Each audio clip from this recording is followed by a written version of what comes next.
Yes dear ICSE students, कैसे हैं आप सब। आज चैप्टर 1 स्टार्ट करेंगे। बहुत ही इंटरेस्टिंग चैप्टर है, बहुत मज़ा आने वाला है। और कॉमर्स में आपको लाना है 100 आउट ऑफ 100। कैसे आएगा ये मेरे ऊपर भरोसा रखिए, 100% आएगा।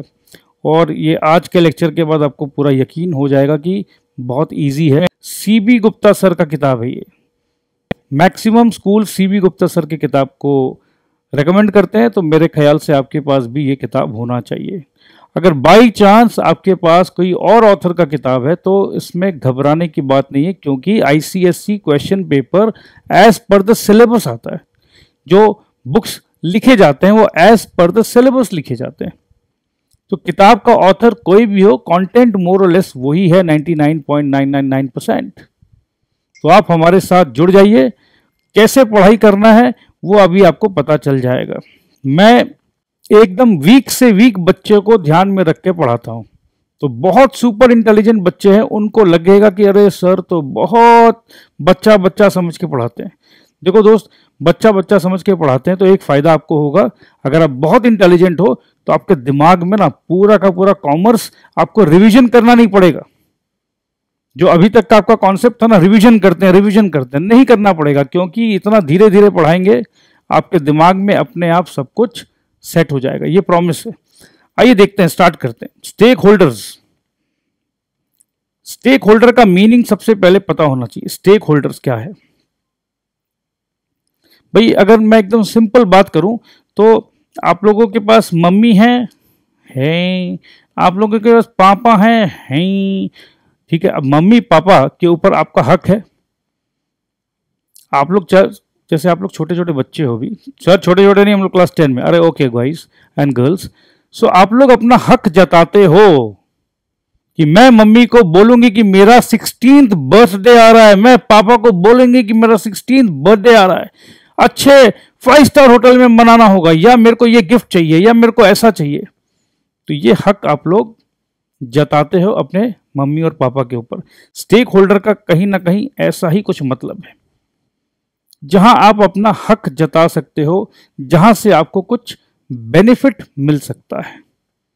तो stakeholders in commercial organisation. हम लोग कॉमर्स पढ़ रहे हैं सर, हम लोग घर में मम्मी पापा की कहानी नहीं पढ़ रहे हैं।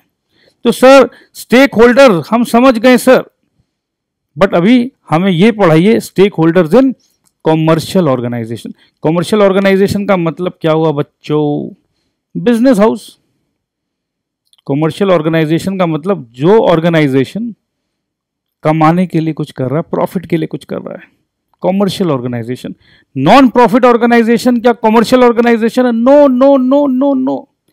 आप लोगों ने मिलकर एक क्लब खोल लिया मोहल्ले में, क्या वो कॉमर्शियल ऑर्गेनाइजेशन है? No no no no no. ठीक है। So stakeholders in commercial organisation. पहले हम क्या करेंगे, पहले हम आपके टेक्स्ट बुक को थोड़ा सा क्विक रीडिंग करेंगे। क्विक रीडिंग करने से क्या होगा, आपको मिलेगा लैंग्वेज। एग्जामिनेशन में आपको कैसे लिखना है वो लैंग्वेज आपको यहां से रीड करने से मिलेगा। बट सर इतना सारा रीड करेंगे, दिमाग में तो रहेगा ही नहीं। यस, दिमाग में रहने के लिए देखो मैंने आपके लिए पहले से ही बना रखा है नोट्स, ठीक है। इसको हम लोग पढ़ने के बाद रिवीजन के हिसाब से नोट्स को पढ़ेंगे। तो एक बार टेक्स्ट बुक पढ़ने के बाद ये जो रिवीजन नोट्स जो बना हुआ है, ये आप बस एक झलक देखेंगे, आपके दिमाग में सब कुछ अपने आप याद आ जाएगा। ठीक है। तो शुरू में एक बार रीडिंग लगाना बहुत बहुत बहुत ज़रूरी है। इससे क्या है, आपको लैंग्वेज का कैसे लिखना है, देखो समझ रहे हैं हिंदी में, लिखना है इंग्लिश में, और पढ़ेंगे इंग्लिश में। इंग्लिश में पढ़ेंगे, समझेंगे हिंदी में, इंग्लिश को हिंदी में कन्वर्ट करेंगे। बट जो नोट्स बनाएंगे जिसमें कीवर्ड्स रहता है, जिससे आपको नंबर मिलेंगे, उसको लिखेंगे इंग्लिश में। टोटल क्लैरिटी के साथ आप एग्जामिनेशन पे जाओगे, ये यकीन है मेरा। आइए स्टार्ट करते हैं। इन the course of its functioning, देखो एक एक वर्ड को समझाएंगे हम आपको, एक एक word. In the course of its functioning, ये इट्स क्या है, कौन बताएगा, बताओ। ये इट्स मतलब है बिजनेस ऑर्गेनाइजेशन या commercial organisation. In the course of its functioning मतलब डे टू डे काम जो हम लोग कर रहे हैं, हम लोग नहीं, बिजनेस ऑर्गेनाइजेशन जो डे टू डे काम कर रहा है। फंक्शन मतलब काम करना। सर क्या काम करना? अरे भाई कोई भी कमर्शियल ऑर्गेनाइजेशन क्या काम करता है? उसको अपना गुड्स या उसको अपना सर्विसेज बेचना है, यही तो काम करता है। अब बेचने के लिए उसको एडवर्टाइजमेंट करना है, वो भी एक काम है। बेचने के बाद उसको अकाउंट्स का पूरा सेल्स को मिलाना है, वो भी एक काम है। डे टू डे काम तो बहुत कुछ है। So in the course of its functioning a business enterprise और अ कमर्शियल ऑर्गेनाइजेशन, देखो बिजनेस एंटरप्राइज बोलो या कमर्शियल ऑर्गेनाइजेशन बोलो, मतलब एक ही है। तो आप लिखते समय बिजनेस एंटरप्राइज भी लिख सकते हो, कमर्शियल ऑर्गेनाइजेशन भी लिख सकते हो। सो क्या बोला जा रहा है कि जब एक business organisation day to day काम करता है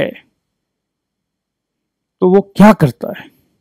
आप डे टू डे, एक बात बताइए, आप डे टू डे जब उठते हो, स्कूल जाते हो, तो क्या आप अपने दोस्तों से बात करते हो? हाँ सर करते हैं। क्या आपको टीचर से मिलना पड़ता है? क्या ट्यूशन जाते हो? हाँ सर जाते हैं।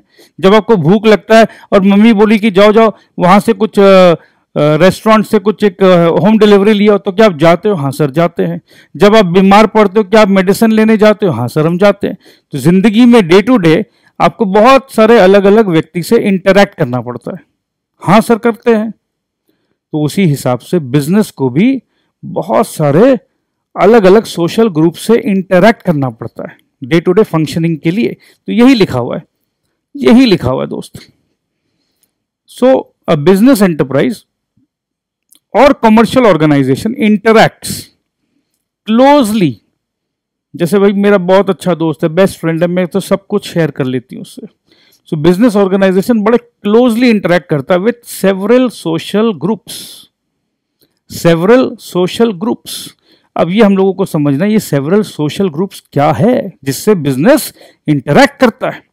सच interaction gives rise to a shared community of interest between the organisation and the social groups. देखो दोस्त, जब हम किसी से बहुत ज्यादा इंटरैक्ट करते हैं, होता ना कि भाई कल अचानक मैंने पार्टी में किसी से मिला,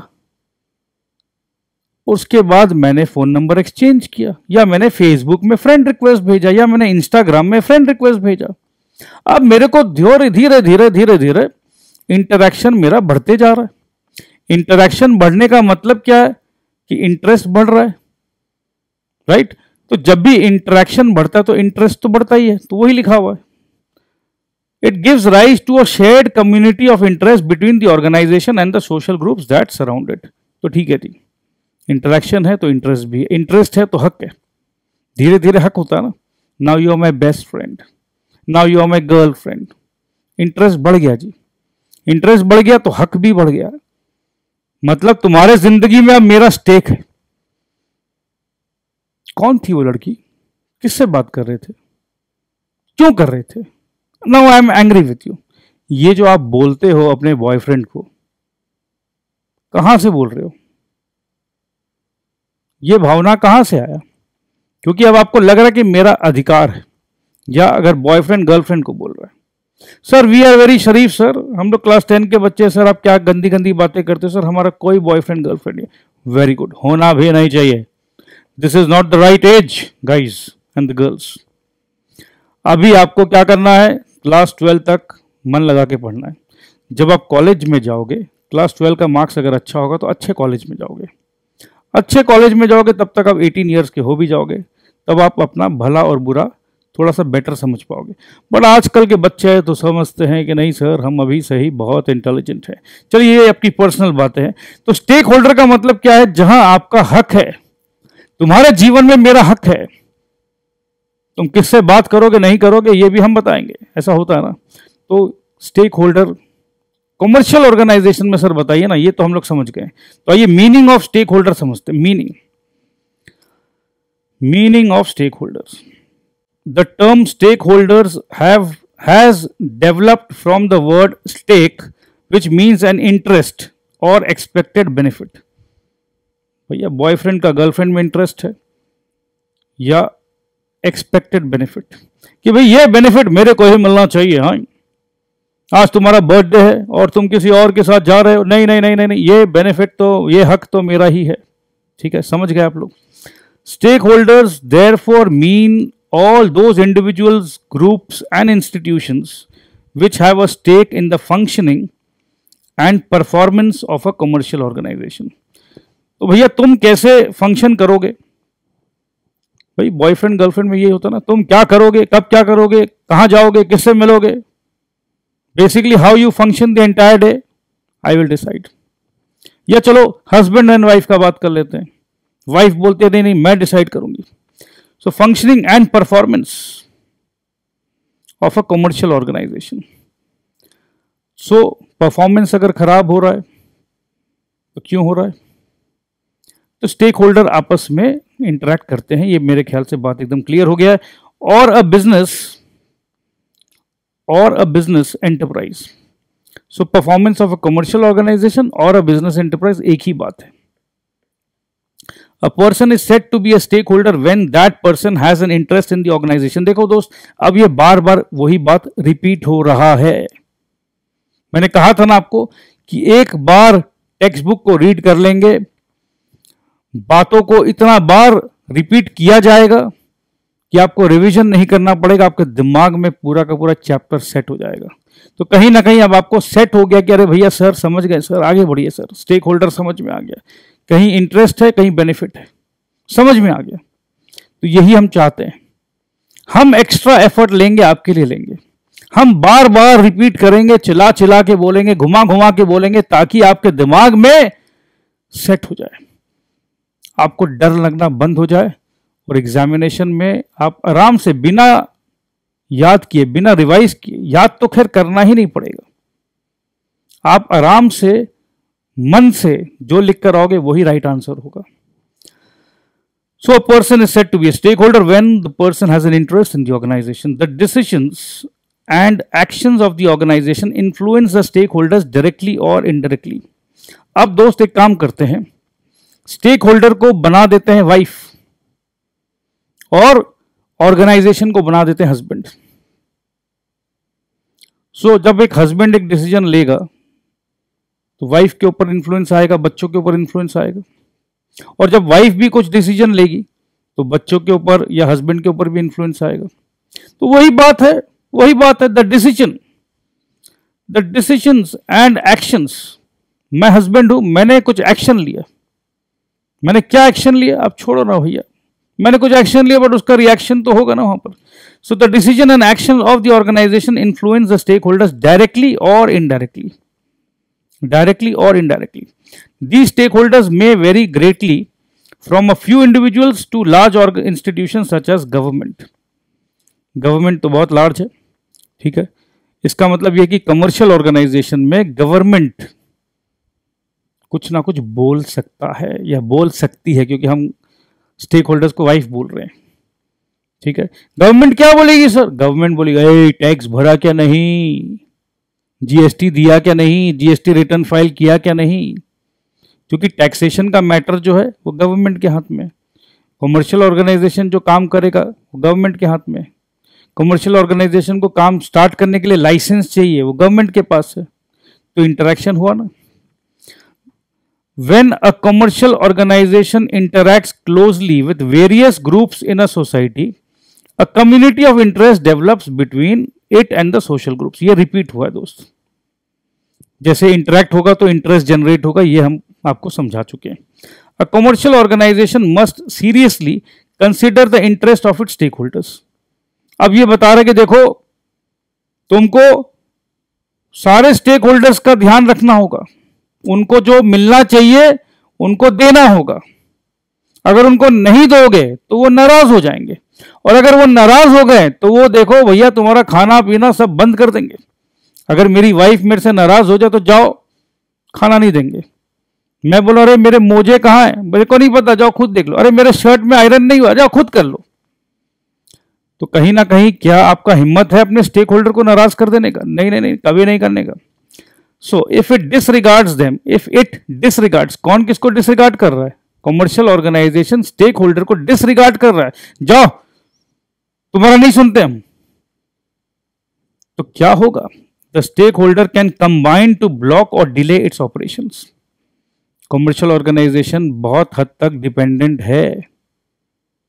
अब ये बताओ स्टेक होल्डर्स कौन कौन है भाई? जो रॉ मटेरियल सप्लाई करता है स्टेक होल्डर है, जो सेलिंग एंड डिस्ट्रीब्यूशन कर रहा है स्टेक होल्डर है, गवर्नमेंट है, बैंक है, तो they are the stake holders.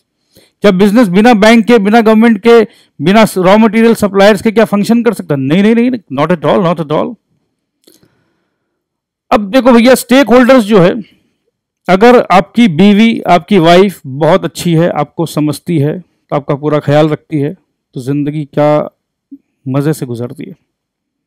मगर बोलते हैं कि अगर आप एक अच्छे हस्बैंड नहीं है, तो अच्छे से अच्छी वाइफ भी अगर हो, कितना दिन हम बर्दाश्त करें बताइए? तो कभी ना कभी अच्छे से अच्छी वाइफ भी बिगड़ सकती है भाई। बोलते टीवी और बीवी ना बिगड़े तो बेटर है।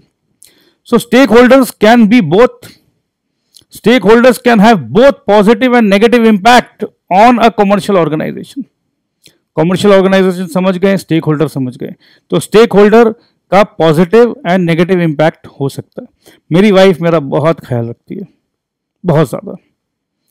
मेरे को हमेशा अच्छा खाना, टाइम पे खाना, दवाई, मेरा पूरा ख्याल रखना।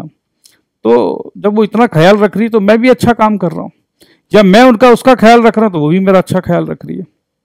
सो पॉजिटिव इंपैक्ट है। मैं ख्याल रखना बंद कर दिया, मैं उसका बर्थडे भूल गया, एनिवर्सरी भूल गया, पार्टी नहीं दे रहा हूँ, कुछ नहीं कर रहा हूँ, तो वो भी बिगड़ गई है। सो कहीं ना कहीं देखो, दोनों का तालमेल होना चाहिए, इंटरेक्शन सही होना चाहिए। तो stakeholder can have both positive and negative impact on a commercial organisation. अब पॉजिटिव इम्पैक्ट क्या हो सकता है ये देखते हैं। On the positive side, stakeholders provide the necessary resources and support to business. A business enterprise gets finance, labor, raw material, machinery etc. from its stakeholders. ठीक है, बिजनेस को फंक्शन करने के लिए जो जो चाहिए स्टेक होल्डर से मिल रहा है। It sells and distributes its products and services through them. Stakeholder के थ्रू ही, मतलब स्टेक जो सेलिंग एंड डिस्ट्रीब्यूशन एजेंट है वो भी कोई ना कोई एक स्टेक होल्डर है। इन टाइम्स ऑफ डिस्ट्रेस, जब बिजनेस का हालत खराब है तो दूसरा स्टेक होल्डर आता है हेल्प करने के लिए। कौन है वो? बैंक आ गया या गवर्नमेंट आ गया? चिंता मत करो, हम हैं। गवर्नमेंट कैसे आ गया? गवर्नमेंट ने इंटरवीन किया आरबीआई के थ्रू कि चलो लोन का रेट कम कर देते हैं, गवर्नमेंट हेल्प कर रहा है। जीएसटी का रेट कम कर देते हैं, गवर्नमेंट हेल्प कर रहा है। फाइन पेनल्टी हटा देते हैं, गवर्नमेंट हेल्प कर रहा है। In the times of distress, जब इकोनॉमी की हालत एकदम खराब है। ये सब हम लोग पढ़ेंगे इकोनॉमिक्स में। देखो, कॉमर्स एंड इकोनॉमिक्स को मिला के पढ़ेंगे हम। सो इकोनॉमिक्स भी मैं ही पढ़ाऊंगा, कॉमर्स भी मैं पढ़ाऊंगा, दोनों को मर्ज करेंगे, बहुत आराम से आपका कॉन्सेप्ट क्लियर होगा। So may provide the necessary support. So positive है तो सपोर्ट है, नेगेटिव होने से क्या होगा देखिए। On the negative side, stakeholders may block or interrupt the functioning of an enterprise. Interrupt कैसे हो गया, ब्लॉक कैसे हो गया? रॉ मटेरियल नहीं भेजता, तुमने मेरे को पहले का पैसा नहीं दिया, नहीं भेजता रॉ मटेरियल। अरे तुम ऐड क्यों बंद कर दिए? अरे पहले का पैसा नहीं दिया, तुम्हारा स्टाफ का बिहेवियर ठीक नहीं है, तुम लोग ख्याल नहीं रखते हो, रॉ मटेरियल का दाम बढ़ गया, पुराना ही रेट देना चाहते हो, जाओ नहीं काम करेंगे, ब्लॉक कर दिया काम। When their expectations are disregarded, expectation था ना, आपने कहा था कि ठीक है अप्रैल से दाम बढ़ा देंगे, बढ़ाए नहीं, आप झूठ बोलते हैं। सिर्फ आपने कहा था 30 दिन में पैसा दे देंगे, 160 दिन हो गया अभी तक पैसा नहीं मिला, कहां से हम काम करेंगे? मैंने कहा था मेरी बीवी हॉस्पिटल में, प्लीज प्लीज सर पैसा दे दीजिए, दे दीजिए। उस समय आप लंदन घूम रहे थे, हमारे पैसे से आप घूम रहे हो। गुस्सा आता है ना, एक्सपेक्टेशन पूरा नहीं हुआ।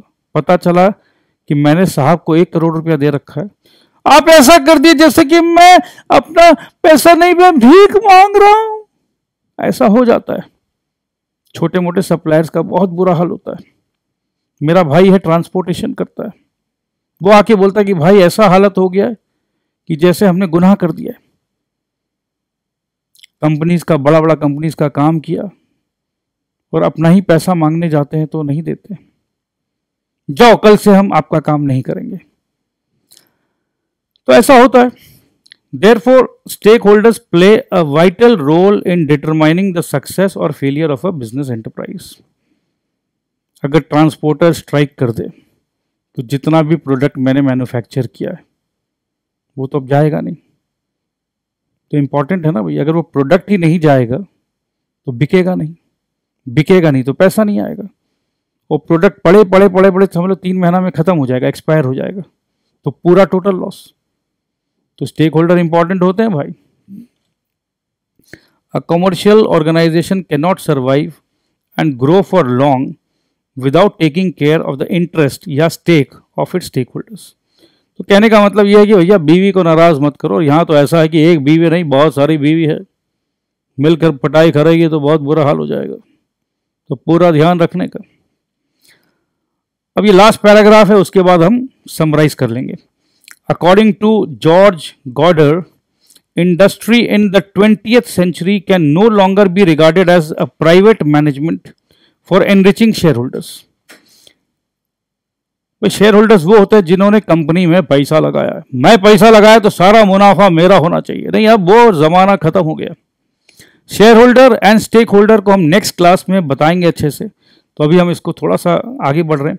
It has become a joint enterprise in which workers, management, consumers, the locality, government and trade union officials play a part.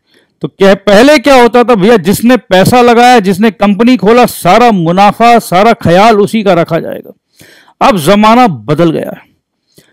अरे भाई, जिसने कंपनी में पैसे नहीं लगाए तो क्या हुआ, जिसने आपको रॉ मटेरियल दिया है, तो रॉ मटेरियल भी तो एक तरीके से पैसा ही है ना। डायरेक्ट शेयर होल्डर नहीं तो क्या हुआ, इनडायरेक्ट तो है। गवर्नमेंट बोलता भाई मेरे को तुमसे 50 लाख का टैक्स लेना है और मैं छोड़ रखा हूं, तो गवर्नमेंट का भी तो रोल है। तो कहीं ना कहीं सबका रोल है। कंज्यूमर बोलता रहे भाई तुम मेरे को खराब प्रोडक्ट कैसे दे दिए, ज्यादा दाम कैसे ले लिए, तो सबको खुश रखना है। If the system which we know by the name of private enterprise is to continue, आज के दिन में जो प्राइवेट एंटरप्राइज है या प्राइवेट लिमिटेड कंपनी है, अगर ये प्राइवेट लिमिटेड कंपनी को चलाना है या चलते रहना है तो मनमानी नहीं चलेगी। चोल बेना चोल बेना चोल बेना, मेरा ख्याल रखना पड़ेगा, मैं स्टेक होल्डर हूं।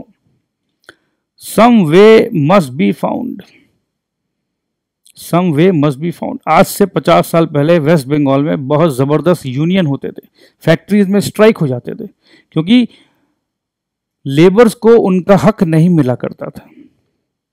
अब जमाना बदल रहा है। So some way must be found to embrace many interests which go to make up industry in a common purpose. सबका ध्यान रखना होगा, तभी एक अच्छा इंडस्ट्री बनता है। जैसे information technology industry, IT industry जिसको कहते हैं। छोटे छोटे जो कमर्शियल ऑर्गेनाइजेशंस है, आईटी कमर्शियल ऑर्गेनाइजेशंस, वो अगर अच्छा काम कर रहे हैं तो लोगों का भरोसा आईटी इंडस्ट्री पर बढ़ता है। तो गर्व से बोलता है मेरी बेटी पता है इंफॉर्मेशन टेक्नोलॉजी का पढ़ाई की है, कंप्यूटर साइंस की है, अब बैंगलोर में ना आईटी कंपनी में काम कर रही है। बहुत अच्छा भाई। कंपनी जो है ना गाड़ी देता है, घर तक छोड़ता है, छुट्टी देता है सैटरडे को। इसका मतलब यह है कि IT industry very good industry. Transport industry not very good industry. तो इंडस्ट्री में अगर बेस्ट प्रैक्टिसेस होंगे तो अपने आप इंडस्ट्री अच्छा लगेगा। सो आइए अब हम क्विक रिवीजन करेंगे। जितना हमने आपको पढ़ाया है ये पूरा आपके दिमाग में छप चुका है, बट रिवीजन करने के लिए क्विक रिवीजन कैसे करें, आइए क्विक रिवीजन कराते हैं आपको। क्विक रिवीजन कराने के बाद आज का क्लास हम लोग यहीं रोकेंगे, फिर नेक्स्ट डे हम लोग स्टार्ट करेंगे। So quick revision. So quick revision दोस्तों 5 मिनट में ये रिवीजन होगा। बिजनेस ऑर्गेनाइजेशन इंटरैक्ट करता है सोशल ग्रुप्स के साथ। ये सोशल ग्रुप को हम लोग बोलते हैं स्टेक होल्डर्स। ये स्टेक होल्डर का मतलब क्या, जिनका इंटरेस्ट होता है या एक्सपेक्टेड बेनिफिट मिलना चाहिए। तो ये सब जो कीवर्ड्स है ये इंपॉर्टेंट है। स्टेक होल्डर का क्या रोल है? स्टेक होल्डर का रोल है functioning and performance of business organisation या कमर्शियल ऑर्गेनाइजेशन। देख भाई, जैसे वाइफ जो है वो अगर सही तरीका से मेरा ख्याल रखेगी तब तो मैं सही तरीके से फंक्शनिंग करूंगा, परफॉर्मेंस दूंगा। आज पता है वाइफ ने ऐसा खाना खिलाया कि रिकॉर्डिंग करने का मन ही नहीं कर रहा है, पूरा पेट गड़बड़ हो गया, तो मैं फंक्शन नहीं कर रहा हूं, परफॉर्मेंस नहीं कर रहा हूं ना ठीक से। सो स्टेक होल्डर का बहुत इंपॉर्टेंट रोल है। तो स्टेक होल्डर एक तरफ, बिजनेस ऑर्गेनाइजेशन एक तरफ। तो स्टेक होल्डर को हमने बनाया वाइफ, बिजनेस ऑर्गेनाइजेशन को बनाया हस्बैंड। इन दोनों का डिसीजन जो है, decision of each other influence each other. Decision of each influence each other. Commercial organization should seriously consider the interest of all its stakeholders. ये इंपॉर्टेंट पॉइंट है। ये जितना हमने लिखा है बस इतना ही पढ़ना है आपको, दोबारा टेक्स्ट बुक रीडिंग नहीं करना आपको। ये जो नोट्स जो हमने लिखा है ये आप लिख लीजिए और इसी को ही पढ़ना है, आपको फुल मार्क्स मिलेंगे। अब क्वेश्चन ये है, अगर ऑर्गेनाइजेशन ख्याल नहीं रखे, does not consider what, does not consider the interest of the stakeholder, तो क्या होगा बच्चों? अरे होगा क्या, ब्लॉक कर देंगे हम। घर में घुसिएगा मत, आप खाना तो पूछिएगा मत। होता है ना ऐसा, अभी आप लोगों को नहीं समझ में आएगा भाई, मेरे को आता है। और delay in its operation. So wife का इन्फ्लुएंस पॉजिटिव भी हो सकता है, वाइफ का इन्फ्लुएंस नेगेटिव भी हो सकता है। तो ये इसका मतलब क्या, स्टेक होल्डर का पॉजिटिव इन्फ्लुएंस भी हो सकता है, स्टेक होल्डर का नेगेटिव इन्फ्लुएंस भी हो सकता है। तो पॉजिटिव इन्फ्लुएंस याद करने के लिए गुड वाइफ क्या देती है? फाइनेंस दे रही है, लेबर दे रही है, रॉ मटेरियल दे रहा है, मशीनरी, बैंक, गवर्नमेंट, सब अगर अच्छा है तो हेल्प करेंगे। और अगर अच्छा नहीं है, मूड बिगड़ गया, तो भैया ब्लॉक कर देंगे आपको। आजकल होता ना, you are angry with your boyfriend, आपने अपने फोन को उठाया, वो कॉल पे कॉल करा, ब्लॉक कर देंगे। चलो तुमसे मैं नाराज हूं, तुम मेरे बर्थडे कैसे मिस कर गए, अब तुम मेरे को फोन नहीं कर सकते, यू आर ब्लॉक्ड। हर जगह से ब्लॉक कर देंगे, फेसबुक से, इंस्टा से और मोबाइल फोन से भी, व्हाट्सएप से भी ब्लॉक कर दिया तुमको, जाओ। सो ऐसा होता है। तो मेरे ख्याल से ये इतना ही बात था। तो आज का क्लास हम यही रोकते हैं दोस्तों। मेरे को पूरा उम्मीद है कि आपको बहुत मजा आ रहा है, मेरे को भी बहुत मजा आ रहा है। 100 में से 100 दिलाने का वादा मैंने किया आपको। मेरे साथ भरोसे के साथ पढ़ोगे तो 100 में से 100 मिलेगा। हम लोगों का एक लर्निंग मैनेजमेंट सिस्टम भी है, LMS, ये भी हम देंगे आपको, बट ये देंगे हम जून 30 तक, तो फ्री है। जो बच्चे हमसे सब्सक्राइब करेंगे, हमारा कोर्स खरीदना चाहेंगे, उनको हम ये LMS फीचर भी देंगे। LMS फीचर में होता है क्विज, हर चैप्टर का आपको छोटा छोटा अमिताभ बच्चन के स्टाइल में, KBC स्टाइल में 4 ऑप्शंस देंगे और आप सही ऑप्शन को टिक करेंगे। जब क्विज को सबमिट करेंगे आपको स्कोर मिलेगा। इससे क्या होगा, आपका कॉन्फिडेंस और बढ़ेगा, रिवीजन और जबरदस्त तरीके से होगा। मगर ये 30 जून के बाद, 30 जून तक पूरा का पूरा कोर्स फ्री है। हमारा ऐप डाउनलोड करिए। डाउनलोड करने के लिए 9748535456 पे संपर्क करिए, ठीक है। टेंशन बिल्कुल भी मत लीजिए और हो सके तो इसको अपने दोस्तों को रेकमेंड करिए। वैसे भी कोरोना वायरस का बीमारी चल रहा है, ट्यूशन सेंटर्स में बोला जा रहा है कि नहीं कंबाइंड स्टडीज मत करिए। तो आराम से घर बैठ के पढ़िए, एक एक वर्ड हम आपको समझाएंगे, धीरे से समझाएंगे, प्यार से समझाएंगे और आपको समझ में आएगा और आपको रटाएंगे नहीं और आपको समझाएंगे और आराम से आप रिटेन कर पाओगे। एग्जाम में 100 में से 100 लेकर आओगे। So I love you so much, thank you so much, bye bye.